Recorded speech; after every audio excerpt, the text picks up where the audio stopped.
Olá, meus irmãos e irmãs, sejam bem-vindos ao canal Vinícius Siqueira. E se você ainda não é inscrito aqui no canal, se inscreva aqui no canal e não esqueça de ativar o sininho das notificações. Todos os dias são postados vídeos abençoados aqui no canal, para te abençoar. Vamos a mais uma palavra do Senhor. David Wilkerson, uma oração de sacudir o inferno. Quando o livro de Daniel foi escrito, Israel estava sob cativeiro na Babilônia. Na altura do capítulo 6, após uma longa vida do ministério, Daniel tinha 80 anos de idade. O piedoso profeta pregador havia sobrevivido a 2 reis babilônicos, Nabucodonosor e seu filho Belsazar. Agora Daniel servia sob o rei Dario. Em todos os seus muitos anos de ministério, Daniel sempre foi um homem de oração. E agora, idoso, ele não pensava em parar. As Escrituras não trazem menção de Daniel estar esgotado ou desencorajado.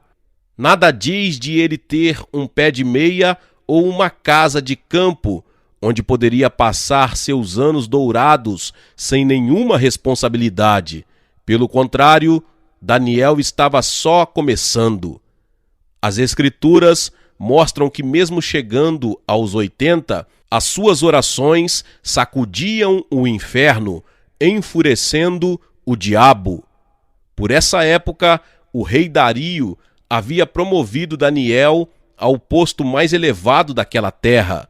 Daniel agora era um dos membros de um triunvirato e governava sobre os príncipes e governadores de cerca de 120 províncias. A Bíblia até diz que Dario favorecia Daniel em relação aos outros 2 co-presidentes. Ele nomeou Daniel encarregado de formar uma política de governo, instruindo os demais membros de seu escalão e os intelectuais. Daniel se distinguiu destes presidentes e o rei pensava construí-lo sobre todo o reino. Daniel capítulo 6, verso 3. Obviamente, Daniel era um profeta atarefado. Ninguém poderia desempenhar tais funções sem ser terrivelmente ocupado.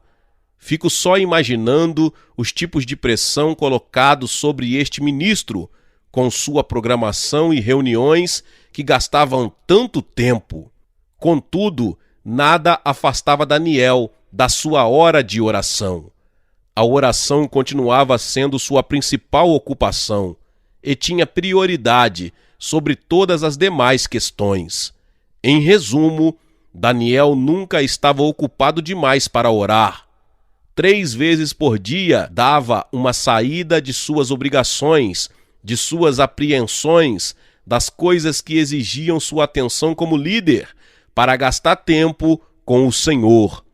Daniel não tinha de consultar outros líderes de sucesso para aprender como cumprir o seu chamado, não tinha de assistir cursos para aprender como ministrar as multidões sob seu cuidado. Daniel recebia toda a sabedoria, orientação, mensagens e profecias enquanto estava ajoelhado. Creio que Daniel é um exemplo para nós da importância de ter o ministério de oração nos tempos de crise. Vemos isso em seus primeiros anos sob o governo de Nabucodonosor. Certa época, o rei teve um sonho perturbador que o deixou desnorteado, confuso e assombrado. Ele suplicou que seus videntes que lhe explicassem o sonho, mas ninguém conseguiu. Isso enfureceu Nabucodonosor e ele disse à corte: "Vocês só me trazem palavras tolas e vazias, ficam enrolando, tentando ganhar tempo, mas quero a verdade, quero respostas aos meus anseios mais profundos." Finalmente, decretou que todos os videntes fossem mortos, os astrólogos, os feiticeiros, os magos, até os sábios, incluindo o jovem Daniel e seus 3 piedosos companheiros, quando Daniel soube da sentença de morte, fez uma reunião com os 3 amigos. Você pode ter certeza de que a reunião não foi para congraçamento ou estudar opiniões ou motivar os outros judeus a trazerem planos de sobrevivência. Não! Daniel e seus jovens hebreus sabiam que teriam de ouvir diretamente do Senhor. Então se ajoelharam e clamaram por sua misericórdia e revelação. Que incrível prece Daniel ofereceu a Deus! Seja bendito o nome de Deus para todo o sempre, porque dele é a sabedoria e força. É ele quem muda os tempos e as horas, remove reis e estabelece reis. Ele dá sabedoria aos sábios e conhecimento aos entendidos.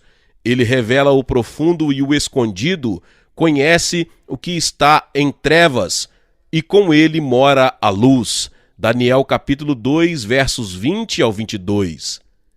Nesta época, a igreja do Velho Testamento tinha chegado à sua pior fase. O povo de Deus tinha perdido o cântico, o louvor fora silenciado e agora estava sendo espiritualmente arrastado pela correnteza. A tremenda prosperidade de Babilônia tinha se agarrado ao coração de muitos, e certamente Satanás se alegrara com a situação de Israel. E então, para piorar, motivou Nabucodonosor a lançar a sentença de morte contra Daniel. Agora todos os israelitas, sob cativeiro, estavam olhando para Daniel. O futuro deles dependia da relação dele com Deus. E ficavam pensando, será que Deus ainda fala com as pessoas? Será que alguém é capaz de fazer a leitura dos tempos e saber o que está acontecendo? Quem pode discernir os segredos do Senhor? Daniel sabia exatamente o que estava ocorrendo e poderia ter agido de inúmeras maneiras. Ele poderia ter organizado uma grande marcha à capital para pedir justiça aos judeus. Mas veja, o mundo e o inferno não se impressionam com multidões, números, demonstrações, e não são impactados por megas igrejas com seus edifícios majestosos e um enorme hall de membros. Não se agitam por causa de jovens ministros brilhantes e letrados que fazem pesquisas perguntando que tópicos você gostaria que evitemos nos sermões, como devemos lhes acomodar para que você venha à igreja. Não, a única maneira de impactar este mundo é através de uma palavra que revele o pecado e exponha o coração. O mundo necessita ouvir a verdade pura do Espírito Santo, que golpeie os espertos e responda ao clamor do coração em dúvida. Creio que o rei Nabucodonosor é o retrato da humanidade moderna que clama: tenho poder e influência, tenho todos os bens materiais que poderia desejar, mas mesmo assim não possuo paz. Faço perguntas e preciso de respostas. E vocês que dizem falar por Deus, ou seja, intelectuais, os partidários do ritualismo, até as pessoas do povo, se vocês não conseguirem responder ao meu coração, então não têm o direito de existirem. Não há propósito para vocês, são inúteis para a sociedade. Estive em Dallas recentemente e visitei uma congregação dita igreja comunitária. O culto foi tão informal que ficou irreverente ao extremo. As pessoas ficavam bebendo refrigerantes e mastigando biscoitos, enquanto as crianças corriam como loucas. O culto começou com uma brincadeira cômica sobre como comprar um carro. A seguir, a equipe de louvor entoou umas músicas ambíguas, canções de amor que se pode cantar para a namorada. Finalmente, o pastor, com doutorado em teologia, entrou com uma pequena tira de papel nas mãos, contendo toda a mensagem. Falou 10 minutos sobre como gostar do emprego. Este ministério tinha se iniciado através de uma pesquisa na vizinhança que perguntava o que as pessoas gostariam de ter na igreja. Como resultado, os cultos foram planejados para terem uma natureza totalmente desprovida de confrontações. Porém, olhando o entorno pela congregação, via homens e mulheres que obviamente tinham problemas profundos que precisavam de respostas. Os adolescentes se mostravam enfadados. Meu coração se partiu por estas pessoas. Todos ali precisavam de uma palavra dos céus, contudo só recebiam palha. Por quê? Porque os homens do púlpito estavam sendo evasivos, porque haviam perdido o contato com Deus. Quando este país vir o escrito de julgamento na parede, o povo gritará pedindo líderes que orem. Quando o dedo de julgamento de Deus ficar claro para este país, as pessoas vão deixar de procurar pregadores da prosperidade que vivem dizendo está tudo indo bem. Pelo contrário, elas vão reagir como os israelitas, ou seja, buscarão pessoas como Daniel, pessoas piedosas que saibam fazer a leitura dos tempos. Em Daniel capítulo 5, Belsazar, filho de Nabucodonosor, ocupava o trono. Este rei pagão promoveu um enorme banquete para 1000 de seus governantes. No auge da bebedeira, o rei mandou os servos trazerem os vasos de ouro e de prata que tinham sido tirados do templo judeu em Jerusalém. Logo depois, os governantes de Belsazar, as esposas e concubinas, bebiam de maneira insana destes vasos que haviam sido consagrados. De repente, de modo sobrenatural, os dedos da mão de um homem aparecem durante o banquete e começam a escrever uma mensagem na parede. Era um aviso de que o julgamento estava às portas. As escrituras dizem: então se mudou o semblante do rei e os seus pensamentos o turbaram. As juntas dos seus lombos se relaxaram e os seus joelhos bateram um no outro. Ordenou o rei em alta voz que se introduzissem os encantadores, os astrólogos, e disse o rei aos sábios da Babilônia: qualquer que ler esta escritura e me declarar a sua interpretação será vestido de púrpura e trará uma cadeia de ouro ao pescoço e será no reino o terceiro dominador. Então o rei Belsazar perturbou-se muito. Os seus grandes estavam sobressaltados. Daniel capítulo 5, versos 7 ao 9. Que cena de terror! Contudo, devo lhe dizer, muito em breve, a próspera América vai passar pelo mesmo choque. O escrito está na parede agora e, sem dúvida, o julgamento está às portas. Como Belsazar, os líderes de nossa nação ficarão sobressaltados, seus semblantes mudarão, seus joelhos temerão. No entanto, apesar disso, os ministros em nosso país estão pregando uma falsa paz. Por todo o país, pastores condescendentes declaram que Deus nunca deixará a América pelo fato de enviarmos tantos missionários ao mundo. Contudo, estes pregadores não mencionam que o julgamento será óbvio porque matamos 40 milhões de bebês pelo aborto. Quando a escrita aparecer na parede, esses pregadores vão perder a fala. Eles já perderam o rumo, pois Deus só revela sua sabedoria a homens de oração. Digo aos pastores: Deus o livre de não ser um homem de oração. Nestes tempos de corrupção e prazeres, você precisa se trancar com o Senhor. O que vai fazer quando a escrita de Deus aparecer e os membros da igreja pedirem que você interprete os tempos? Quantas piadinhas você contará no púlpito então? Como vai responder quando interromperem seus sermões e gritarem: por favor, pastor, diga o que está acontecendo? O que está acontecendo nesses dias é julgamento? O que virá a seguir? Porque o Senhor não nos preveniu. O Senhor dizia que estava tudo correndo bem, mas perdemos tudo. Fico chocado com o que as pesquisas de opinião dizem sobre as motivações das pessoas para poderem ir à igreja. Cultos modernos podem parecer funcionar agora na hora da prosperidade, mas veja o que acontecerá quando o dedo de Deus aparecer e as contas bancárias chegarem à lona, os filhos se envolverem com drogas e a família se destruir. As ovelhas não vão querer ouvir pregações melosas, vão desejar a verdade pura e cristalina.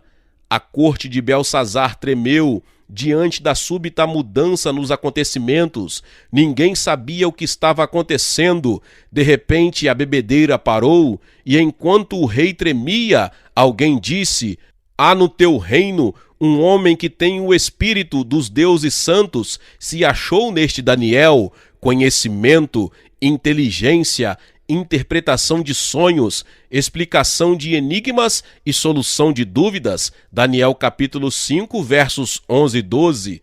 Então Belsazar chamou Daniel e disse ao profeta algo assim: nenhum destes sábios conseguiu dizer alguma coisa, não conseguiram interpretar o escrito na parede, mas ouvi que você consegue discernir os tempos. Por favor, diga-me a verdade e acabe com as minhas dúvidas. Versículo 16.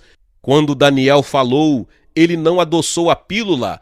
Ele havia estado ajoelhado e sabia exatamente o que aquelas pessoas precisavam ouvir.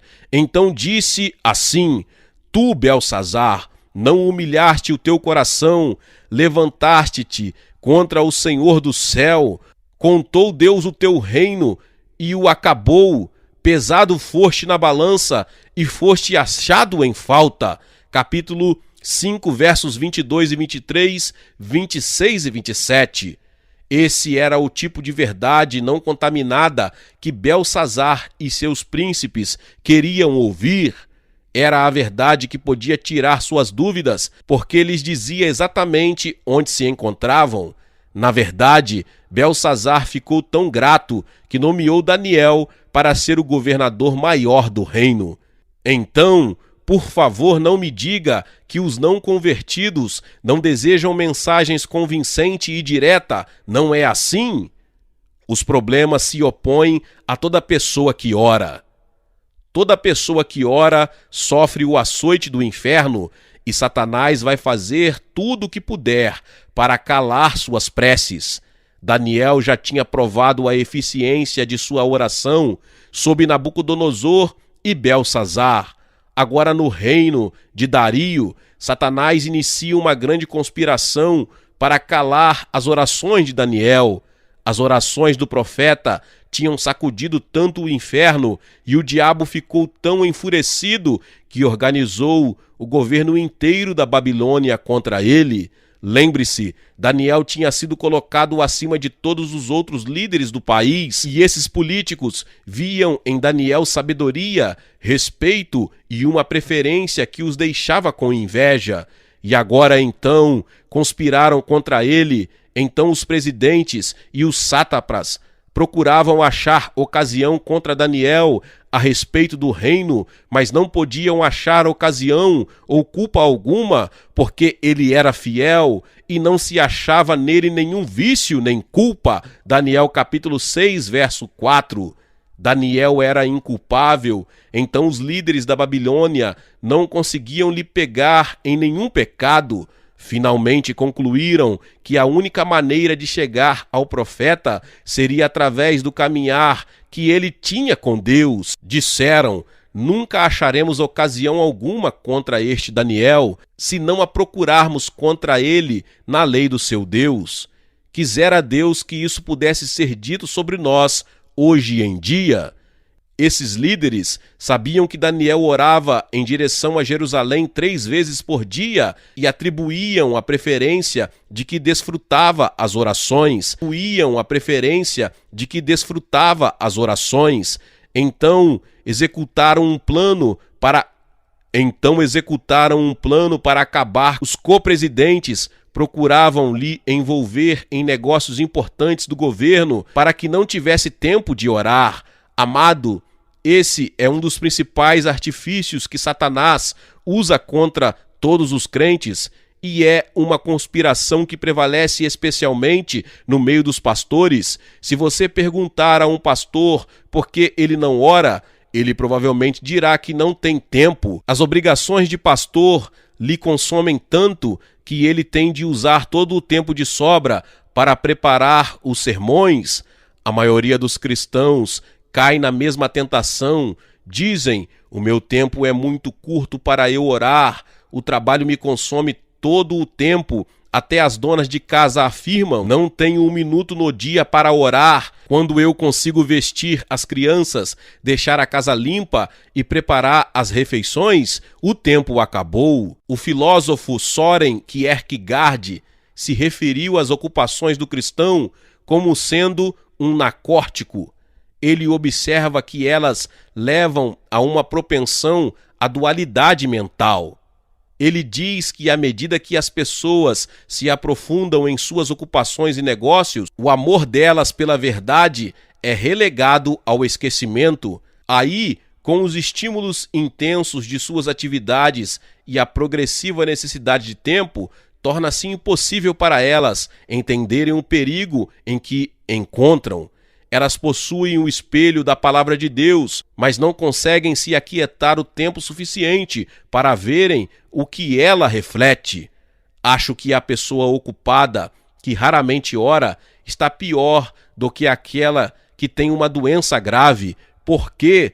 Porque progressivamente ela se adapta à situação e, com o tempo, ora cada vez menos e se torna cada vez menos consciente de Deus, até que suas convicções se esvanecem e as perde totalmente.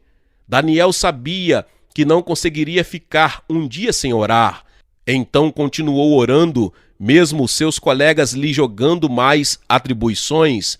Você conhece a história. Finalmente conseguiram um decreto determinando a suspensão de toda a oração por 30 dias. Era uma lei dirigida unicamente a Daniel. Porém, mesmo então, Daniel não suspensou suas orações que sacudiam o inferno e acabou na cova dos leões. Pode-se imaginar o que teria motivado Daniel a orar com tanta intensidade, o que o levou a continuar orando, mesmo com um decreto de morte dirigido contra a sua cabeça. Porque este homem de 80 anos iria continuar derramando o coração junto ao Senhor com tanto fervor, quando o resto da igreja não buscava mais a Deus? Pense no enorme esforço que Daniel teve de fazer para se dedicar à oração. Afinal de contas, ele morava na Nova York de seu tempo, na enorme, majestosa e rica Babilônia, e vivia num tempo de apatia espiritual, de bebedeiras, de busca de prazeres e de ignorância no meio do povo de Deus. Além disso, era um líder atarefado com distrações por todos os lados. Quero dizer o seguinte: a oração não é algo que venha naturalmente a pessoa alguma, inclusive a Daniel. Um horário específico para a oração é fácil de começar, mas difícil de continuar. Tanto a nossa carne quanto o diabo conspiram contra ela. Então, como nos tornamos homens de oração? Nós, nos períodos de declínio espiritual e de julgamento iminente, Deus busca certo tipo de homens de oração. Em Jeremias capítulo 5, Deus pede: dai voltas às ruas de Jerusalém, buscai pelas suas praças. Se achardes alguém que pratique a justiça e busque a verdade, eu perdoarei a esta cidade. Jeremias capítulo 5, verso 1. O Senhor estava dizendo basicamente: terei misericórdia se encontrar pelo menos uma pessoa que me busque. Deus havia abençoado e protegido totalmente este povo. Mesmo assim, continuavam passando todos os limites da moralidade, cometendo o adultério e relacionando-se com meretrizes. Além disso, não sofriam mais com o pecado e rejeitavam a correção. Então Deus procurou pelo menos um homem de oração, de coração quebrantado, para que este intercedesse, mas não conseguiu achar nenhum.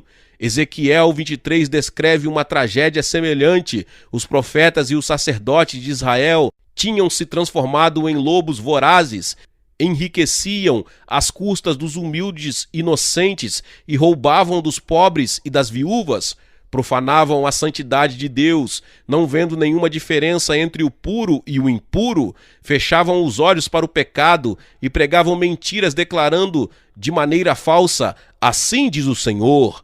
Deus em vão implora para que pelo menos um homem se posicione contra isso. Busquei entre eles um homem que se levantasse o muro e se pusesse na brecha perante mim por esta terra, para que eu não a destruísse, mas a ninguém achei.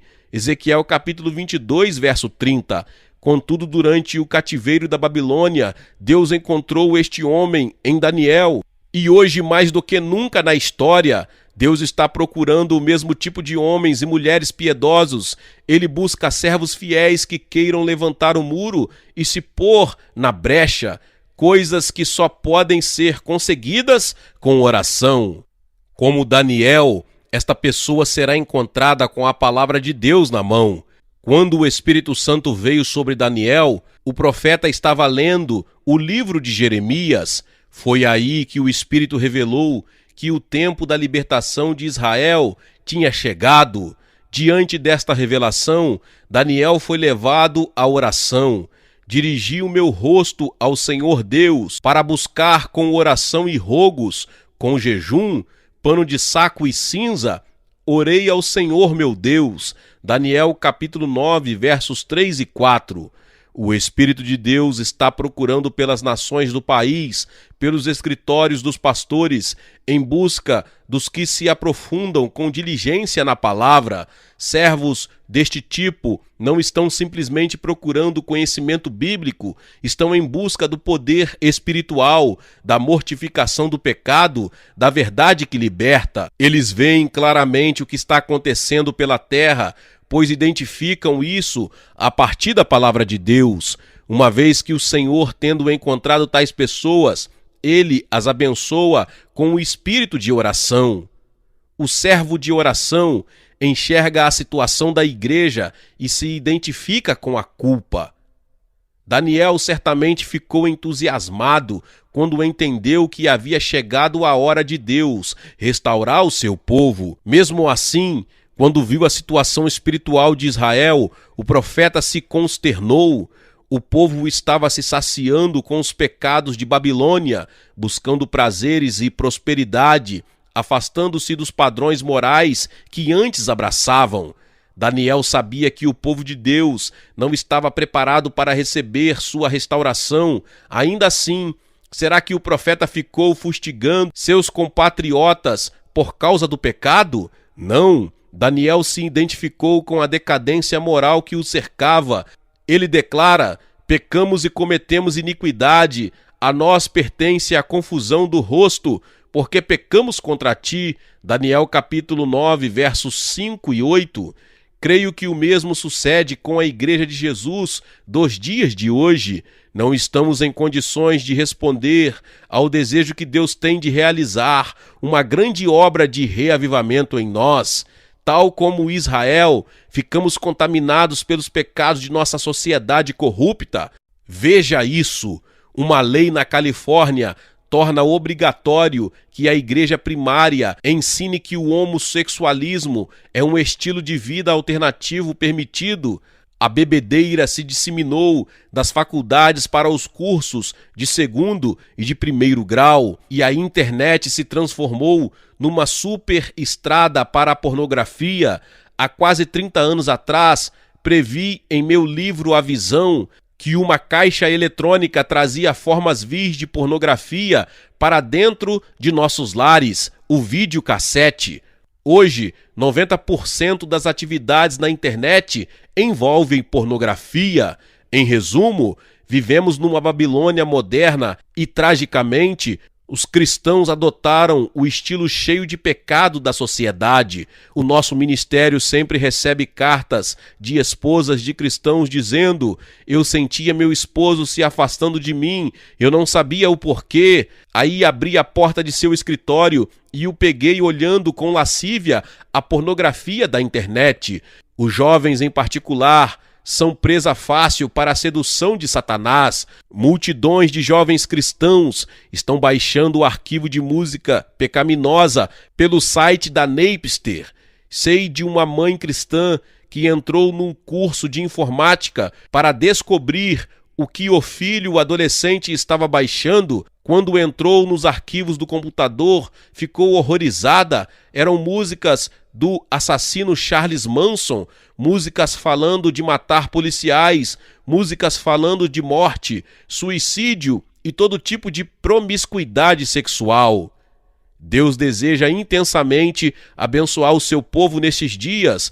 Contudo, se nossas mentes estão poluídas pelo espírito deste mundo, não estaremos em condições de receber suas bênçãos. Daniel fez uma declaração forte: todo aquele mal nos sobreveio. Apesar disso, não suplicamos a face do Senhor, nosso Deus, para nos converter-nos das nossas iniquidades e para nos aplicar-nos à tua verdade. Por isso, o Senhor vigiou sobre o mal e o trouxe sobre nós. Daniel capítulo 9, versos 13 e 14. Daniel estava dizendo: vimos a degradação da nossa terra e vimos nossos pastores buscando seus próprios interesses, toda a sociedade correndo para a destruição. Mesmo assim, não voltamos para a oração. Se pelo menos orássemos, Deus nos teria tirado do pecado. Ele, inclusive, ficou aguardando nossa reação, fazendo promessas gloriosas para nos libertar.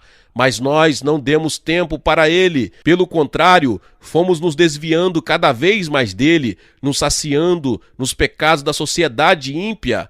É por isso que seu julgamento caiu sobre nós. Você pode perguntar: qual é a oração que sacode o inferno? É aquela que vem do servo fiel e aplicado, que vê seu país e sua igreja caindo cada vez mais no pecado. Ele se dobra sobre os joelhos, chorando: Senhor, não quero ser parte do que está acontecendo. Permita que eu seja um exemplo do teu poder salvador no meio deste século corrupto. Não me importa se ninguém mais ora, eu vou orar. Daniel concluiu dizendo: estando eu ainda falando na oração, o homem Gabriel me instruiu e me disse: Daniel, agora vim para fazer-te entender o sentido. És muito amado. Daniel 9, 21 ao 23. Onde está o povo de oração na casa de Deus hoje? Onde estão os pastores fiéis que buscam o Senhor dia e noite? São esses que receberão a instrução e o entendimento, porque são muitos amados. Tal como Daniel, estes servos se identificam com os pecados da nação e da igreja e o confessam e clamam em humildade: ó Senhor, mostre onde me desviei, onde sou achado em falta, e me ajude a enfrentar e a tratar disso, custe o que custar, Deus. Faça com que eu continue ajoelhado. Desejo ardentemente te ver restaurando tua igreja. Glória a Deus, que palavra poderosa. Glórias ao nome do Senhor Jesus. Talvez você chegou aqui pela primeira vez e ainda não se inscreveu aqui no canal. Se inscreva aqui no canal para você não perder palavras poderosas como essa que você acabou de ouvir. Deixe também o seu like e não esqueça de compartilhar esta palavra com mais pessoas. Meus irmãos e minhas irmãs, nos vemos nos próximos vídeos. Amém.